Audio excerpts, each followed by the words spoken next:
अस्सलाम वालेकुम नाज़रीन, ॾिसी रहियो चार जेडीओ न्यूज़ ऐं आहियां वज़ीर उंडड़। जाम शोरे में खुली कचहरी में मिनिस्टर मुकेश चावला ऐं शहला रज़ा माज़ूर छोकिरीअ जो मसलो त हल करे न सघिया, पर कागज़ात वठी ऐं टेबल ते रखी हलिया विया ऐं उन्हनि जे हिक जियाले MPA हिना दस्तगीर खां माज़ूर बाबति सवाल कयो त उन जो ॻाल्हाइण जो अंदाज़ हिन वीडियो में ज़रूर ॾिसंदा। डॉक्यूमेंट मुझे ना मुकेश चावला साहब डिसेबल कोटा या जने ओपन कचहरी में मसलो हल न था के डॉक्यूमेंट छडे हलिया ना न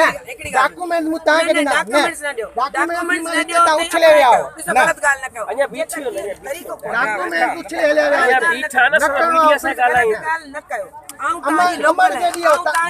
बाबा ता अमर के दियो ठीक है ना लोकल ता के जाही ता मुनी अमर जे दियो जने ओपन कचहरी में कम न था के तो डॉक्यूमेंट हला के लगा दो नौकरी कोई खणी दी आकर ती अप्लाई नक्कल ओपन कचहरी पे डॉक्यूमेंट ता उछले समाज में जा रहा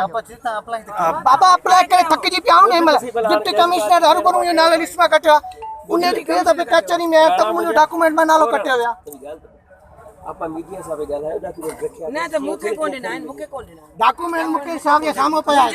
डॉक्यूमेंट उछले ले जाते फाइल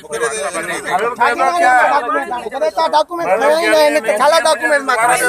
ये मामला ओपन कचहरी में आयो मुकेश चावला आई मैडम शीला राजा आई मु SSP साहब आयो जे मु डॉक्यूमेंट दिना ही मेरा डॉक्यूमेंट का मुझे मसलो डॉक्यूमेंट ना ओपन कचहरी में डेस्क ते रखे ऐं हलिया विया जॾहिं ओपन कचहरी कराइणी आहे त पोइ अहिड़ा ड्रामेबाज़ी अहिड़ियूं नमूना छो था कयो तव्हां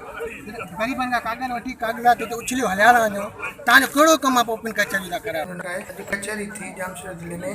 तो मां मुकेश चावला मिनिस्टर खे डॉक्यूमेंट ॾिना पंहिंजा माज़ूर कोटा तहत जेको मुंहिंजो मसइलो हले पियो ऐं SSP जामशोर खे खुली कचहरी में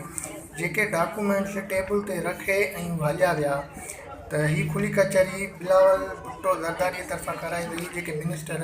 ही जामशोर ज़िले में मां रहां थो ही मुंहिंजा डॉक्यूमेंट्स आहिनि इश्ताक जेसर मुंहिंजो नालो आहे मां डॉक्यूमेंट्स ॾिना मिनिस्टर मुकेश चावला खे जेके मुंहिंजा डॉक्यूमेंट्स टेबल ते रखे